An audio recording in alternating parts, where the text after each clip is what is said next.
मुफ्ती साहब के YouTube channels को सब्सक्राइब कीजिए। आस्क मुफ्ती तारिक मसूद।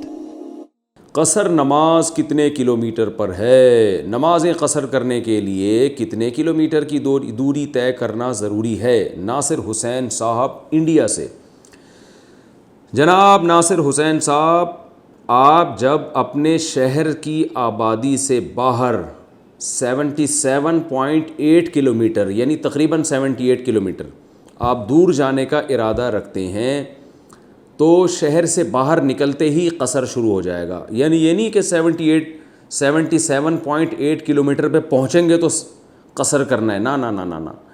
शहर से बाहर 77.8 किलोमीटर दूर जाने का इरादा हो, यानी इससे इतना या इससे ज़्यादा दूर जाने का इरादा हो तो आप मुसाफिर बन जाएंगे शहर से बाहर निकलते ही, चाहे इतने किलोमीटर दूर ना भी पहुँचे आप। यानी मैं कराची से इसकी मिसाल देता हूँ। कराची से हैदराबाद 150-200 किलोमीटर है। तो जब आप कराची से हैदराबाद जाते हैं तो ज़ाहिर है 77.8 किलोमीटर से ज़्यादा दूर जा रहे हैं।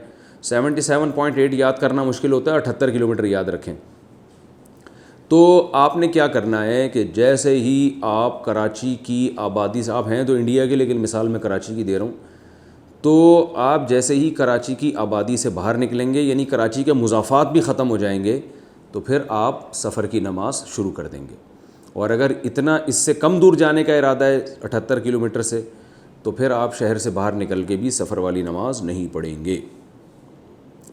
शव्वाल के 6 रोज़ों का सवाब। नबील साहब इंडिया से पूछते हैं, क्या शव्वाल के 6 रोज़े रखने से पूरे साल के रोज़ों का सवाब मिलता है? जी हाँ, हदीस में आता है, तो इसलिए शव्वाल में 6 रोज़े रखने चाहिए। इसी से मिलता जुलता अगला सवाल है उमर फ़ारूक कराची से, शव्वाल के रोज़े इकट्ठे रखना ज़रूरी है? शव्वाल के रोज़े इकट्ठे रखना ज़रूरी है या अलग अलग भी रख सकते हैं? अलग अलग भी रख सकते हैं, बल्कि बाज़ हज़रात के यहाँ तो इकट्ठे रखना मकरूह है, लेकिन बहरहाल जमहूर के यहाँ इकट्ठे भी जायज़ हैं। तो लेकिन बेहतर यही है कि इकट्ठे ना रखें, पूरे शव्वाल में उसको तक़सीम कर दें। नमाज में सूरह फ़ातिहा छोड़ दी तो तलाफ़ी कैसे होगी?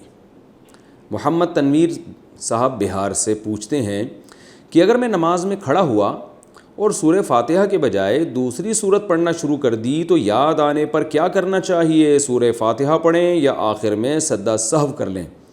भाई, आपने सूरह फ़ातिहा के बजाय पहली रकत में या दूसरी रकत में दूसरी सूरत शुरू कर दी, तो जैसे ही याद आए आप वो सूरत छोड़ के सूरह फ़ातिहा पढ़ें, फिर सूरत मिलाएं और आखिर में सद्दा सहव भी करें, क्योंकि आपने तरतीब को चेंज कर दिया। तरतीब वाजिब है, पहले फ़ातिहा पढ़ी जाएगी फिर सूरत, आपने तरतीब उलट दी है, इसलिए आप पर सद्दा सहव वाजिब है।